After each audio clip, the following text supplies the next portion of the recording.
Good afternoon. It's Friday. It's 2 o'clock. And I'm here to talk about Culture Junkie. Culture Junkie is our company. With me today is Zandra Grayson.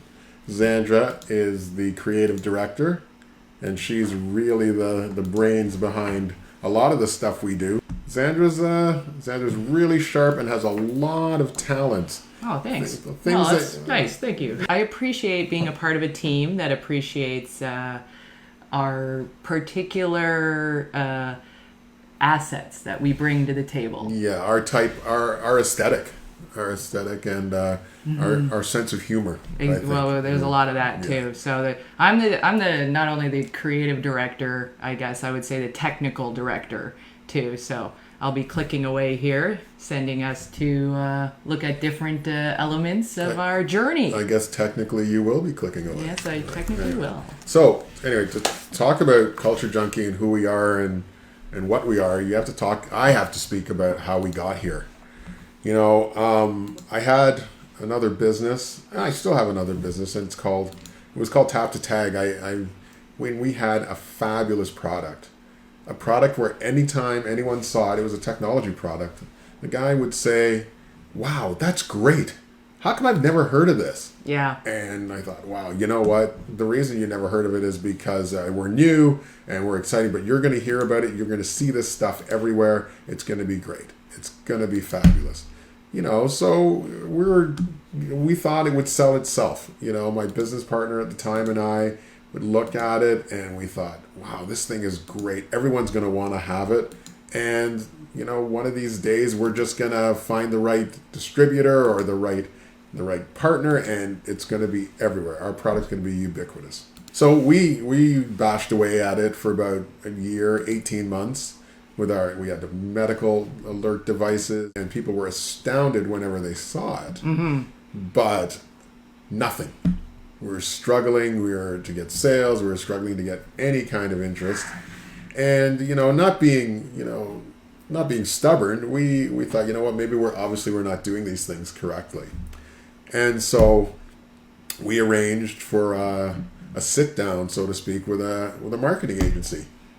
And the marketing Not me at this point. Not if you're wondering. At this point. No, so we sat down with a marketing agency, and they recommended all kinds of things, but they talked about how our name was kind of it didn't fall off the tongue. It wasn't, it was kind of weird, and they talked about how we kind of needed a rebrand because we didn't look extremely professional, and we had a tough time getting our message across. We were looking kind of mom and pop, and this, our business had potential, to be in much, much larger spheres. So we said, okay, it sounded like something we could do. It's something we wanted to hear about. And we asked, what's something like that going to cost? And the head of the agency said, about $250,000. And so then when my, after I wiped the coffee off myself that my business partner spit on it, she did a full spit take. We looked and said $250,000 just to, what our stuff is great. We have a great product, and if anyone could just see it, they do it. I don't think we need to be $250,000, but you know what I think we should do? We should kind of do a rebrand and take on, some of the ideas that we got in our meeting. So we did I don't know. I don't think we were underhanded or anything, because we were straight up that we didn't have that kind of money to put into that kind of endeavor, but we would try to do some of the things that they suggested. So of course, we did it in-house. Because let's face it, it's one thing to just give someone $250,000 and trust them. Mm-hmm. And another thing to do, okay, well, we have some people in-house that are talented. I'm sure we can come up with a rebrand ourselves. Yeah. I'm pretty smart, right? So this is what we did. Yeah. So we started bashing away at that, and that's how, our company brand evolved into Techmark, and this is all through my rudimentary efforts at rebranding. And Techmark had I think a slicker look, a more professional look, and we did things to raise our profile. we participated in things because we had wearables, you know, as well. We participated in, for instance, Startup Fashion Week. Oh yeah, that was You know, that's a picture of it right there, as you can see. So we had done that, and we still didn't get the kind of traction that I thought we would get. You know, even though we started kind of pivoting towards more consumer friendly things and a more, you know, consumer focused offering. But it wasn't until I met Xandra in 2018 that our efforts really took off.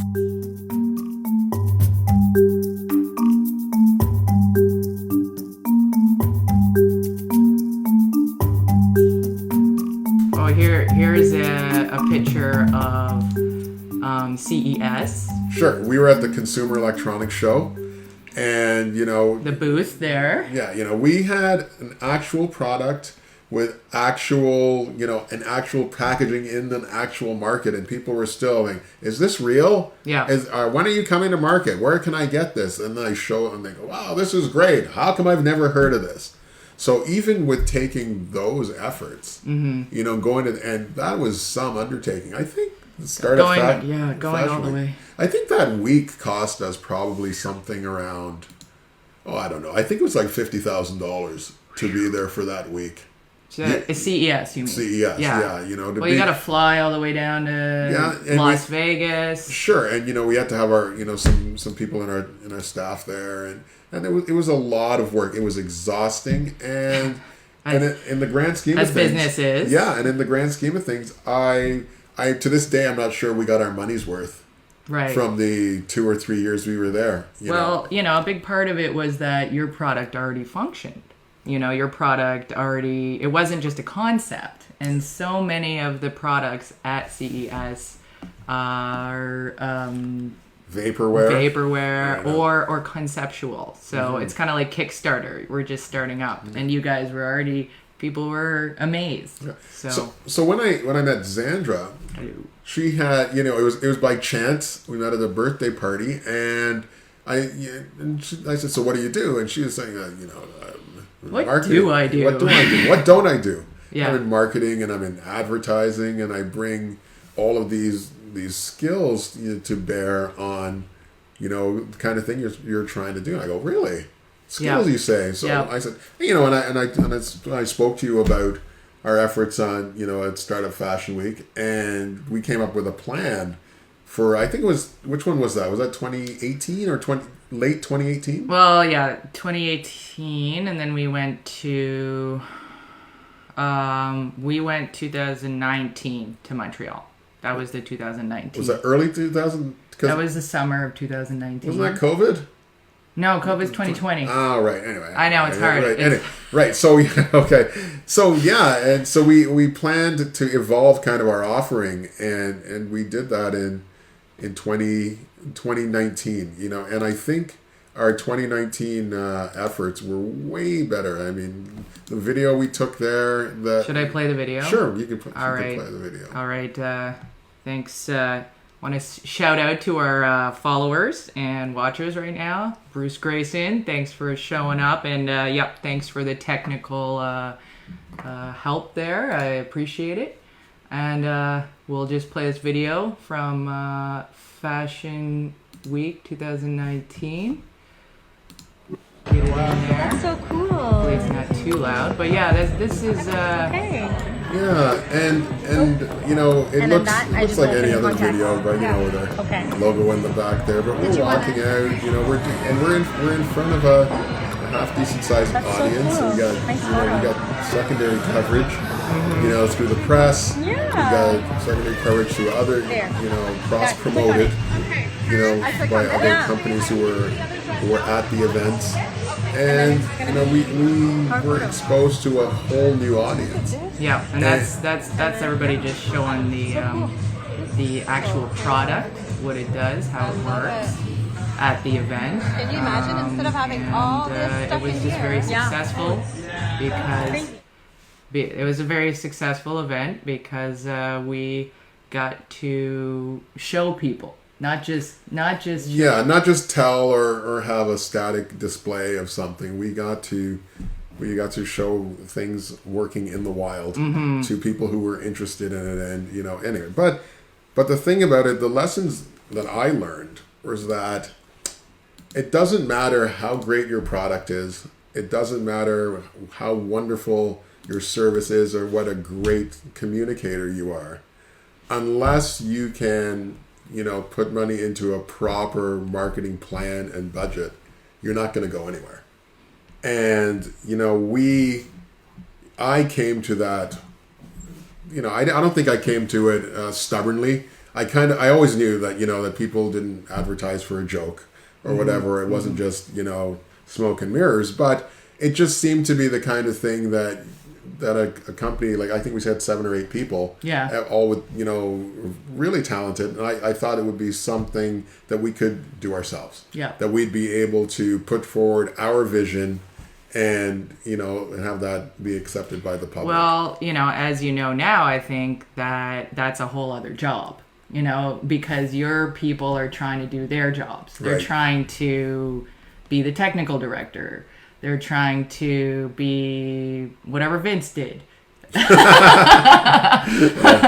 trying to be the dev, work on the website and make sure all the website doesn't go down. The dev can't do the marketing and make promotional materials. And I think it comes down to also, the people, once you start kicking people out of their comfort zone, I mean, it's not like they're not willing to do it or they're not willing to try, but it's not their expertise. Yeah. And while I may have an idea of what I'd like, and how I'd like to put it forward, my methods might not be correct. I might not be looking at the right agency or the right medium or whatever. And so you're fighting an uphill battle. Well, you do have to find a good fit for your company. You do, you have to shop around a little bit, and it's just like finding a good therapist or a good trainer. Why do you look at me when you said therapist? I looked at the camera. Oh, okay. Anyway. Therapist. Anyways. Or a trainer, Right. like you have to find a agency that is able to hear your voice as a brand and help you express that voice, because really they're just trying to help you. Right. So, that kind of ties in with exactly how we came about. So after, we pointed Zandra's efforts into, fleshing out what we were doing in our offerings, we had a lot more success.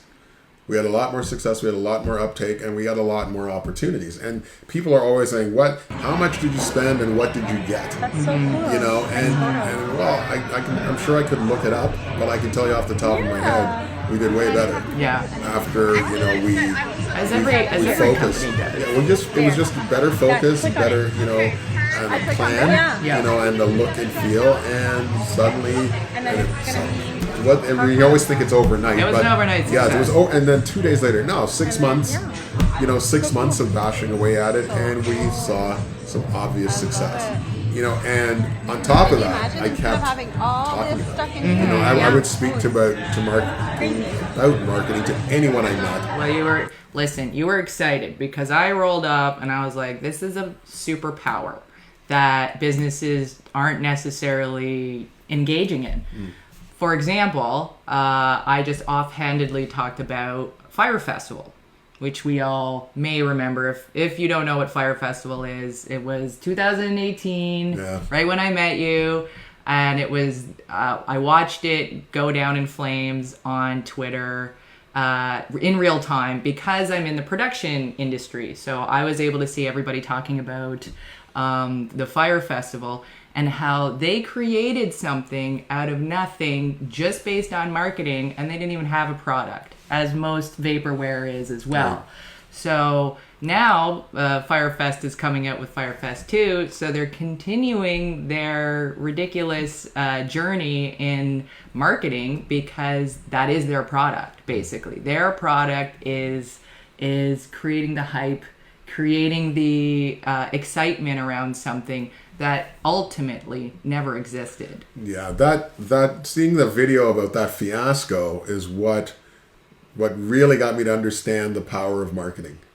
because I naively always believed that if you had something and it Yeah. was good, people would want it. Well, you're an engineer, Well, so yes, that's how your brain works, which is that's what we need in a team. We need neurodiversity. We need different people specializing in different things, and so my specialty is telling stories and being able to tell your brand story.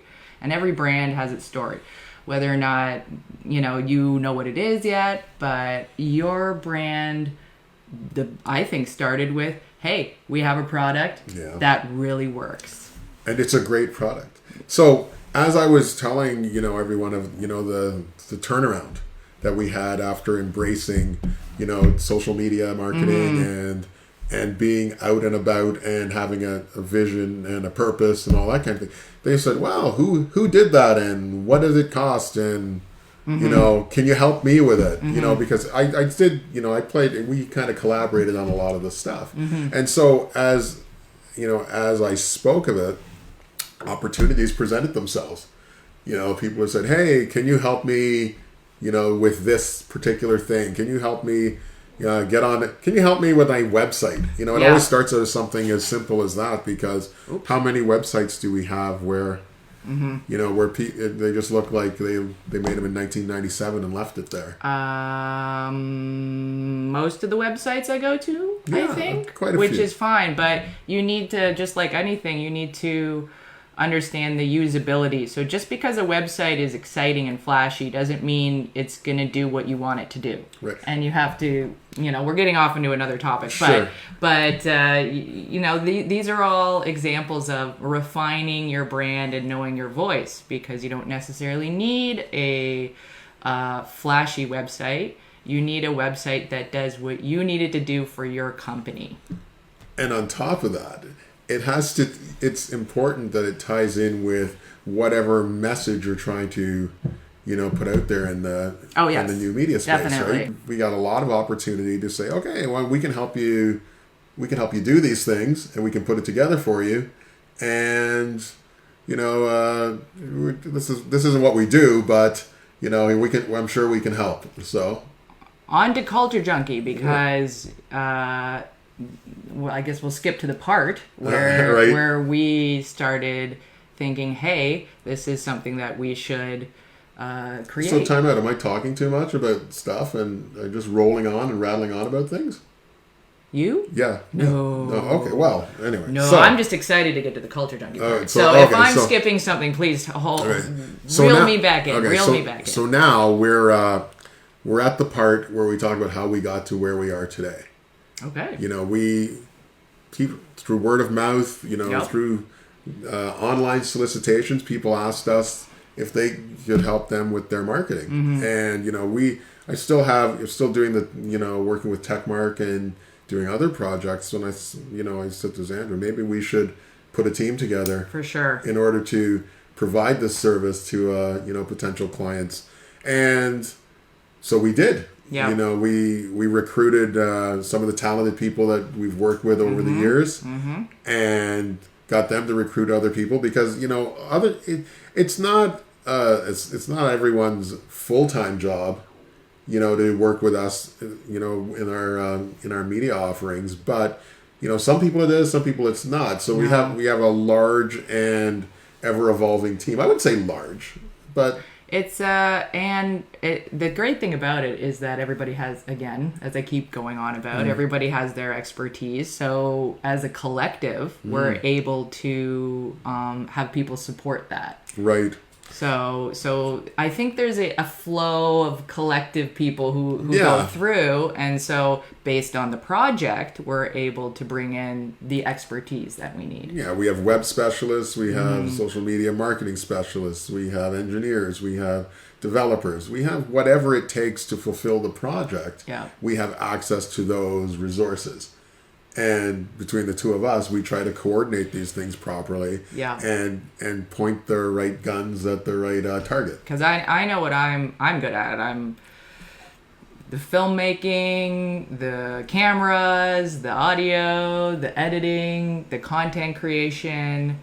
I have a lot of things that I can do, but I can't do it all. Yeah, well, but that's why you're the creative director. Exactly. To direct the creativity. Exactly. So, and I've had a long career, as LinkedIn likes to keep reminding me, in film. So, and I went to advertising school and graduated right before I met you. So I was all bushy-tailed, bright-eyed, ready to talk about it all. Ready to go. Ready Still to roll. am. Still excited, and obviously, and taking that storytelling ability that we have in film to the brand story. That's kind of, Yeah, I think what you help the customer decide what they what they're trying to portray, and then we tell the story. for sure. And like, for example, one time I was talking to my kinesiologist friend, and they were making posters, and this was a while ago, and she made a poster in Word, and it didn't really bring across her expertise. And so I made a poster for her and put it up, and she was like, "Oh my God, you're so good at that." And I'm like, "Yes, it's my job. Just like your job is to be a kinesiologist, not to make posters. So you can do what you're good at, and we can put that across with colors, typography, negative space, and you just want someone to look at something and go, okay, I understand that person is an expert in what they do. That's what marketing's supposed to do." Yeah, I think what happens is that because we have access to tools and technology that allow us to do things, like anyone now can make a poster. It's not necessarily a good poster. No, right? It's a poster, and you can read it. Anyone can make an Instagram post. Anyone can probably put up a Facebook Live. Right. But you don't know. But it's not, if it's not in your wheelhouse, if it's not what you do for a living, it's better in the long run, and it's probably financially a sound decision in the long run to hire experts to do the thing that you can't, that you don't do on a regular basis. Well, that's what they kept telling me when I was in school, is it's not about, because I'd always get stuck in the logistics of things. And they're like, it's not about the logistics. It's not about like the codec you're exporting the video in. It's not about whether you're using a JPEG or PNG.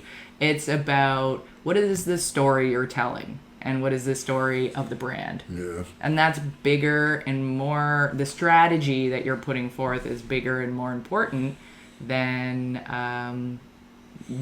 how you get there. Yeah, and on the very end, and the most important thing is talent.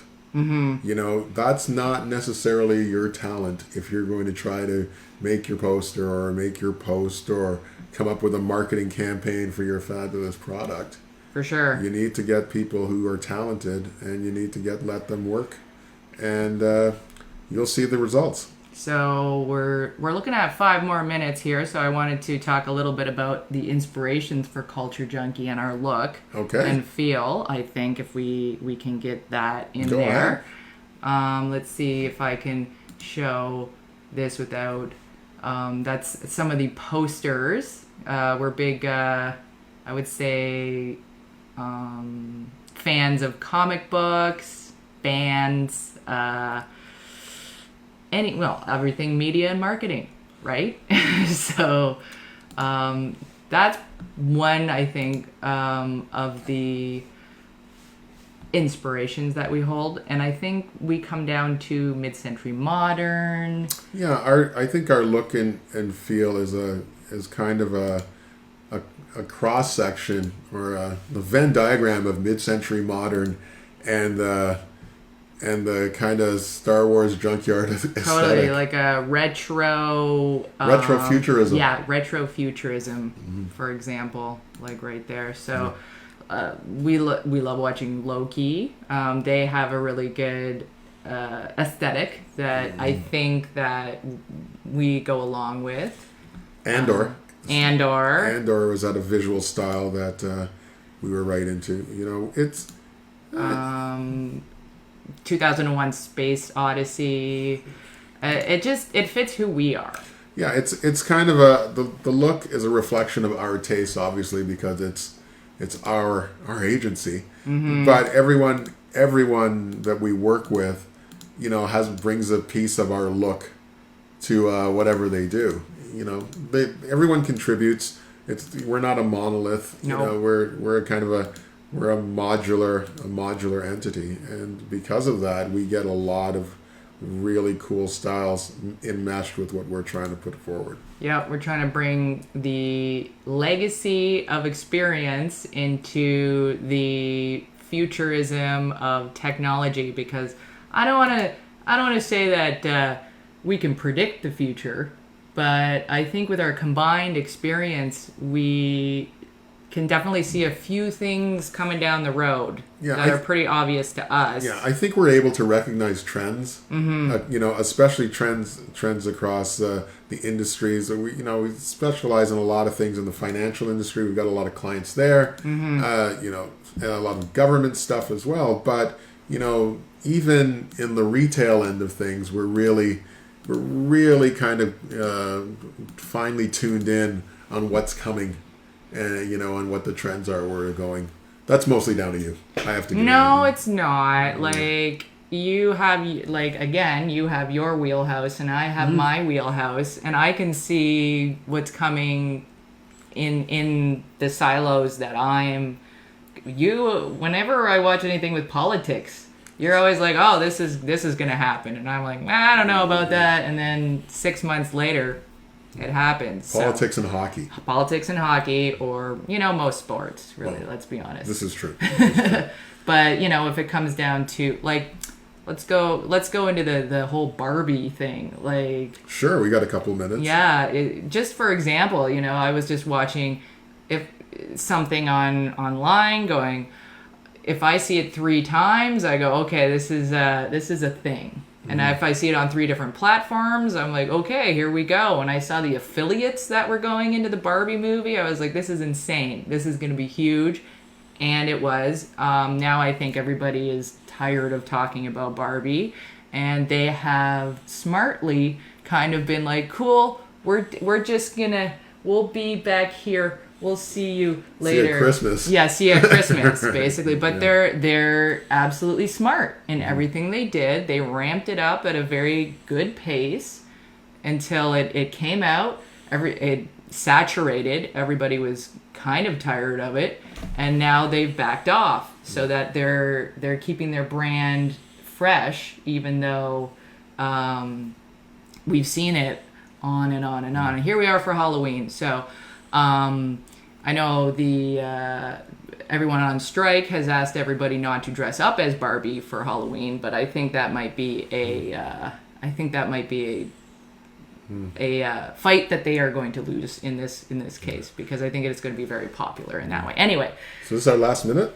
Yeah, we're gonna wrap it up here. Thank you for coming, everybody. Thank you for joining us today on our first ever. First ever in the new studio. Yeah, it's a big experiment, so I would say this is our soft launch. We have a lot more improvements that we'd like to incorporate into this setup, as well as thanks for the feedback on any issues or technology situations, because next time that helps us improve for every single one after this. But and let us know if you want a topic, you want to talk about anything, you have questions about what we do and how we can make your business better.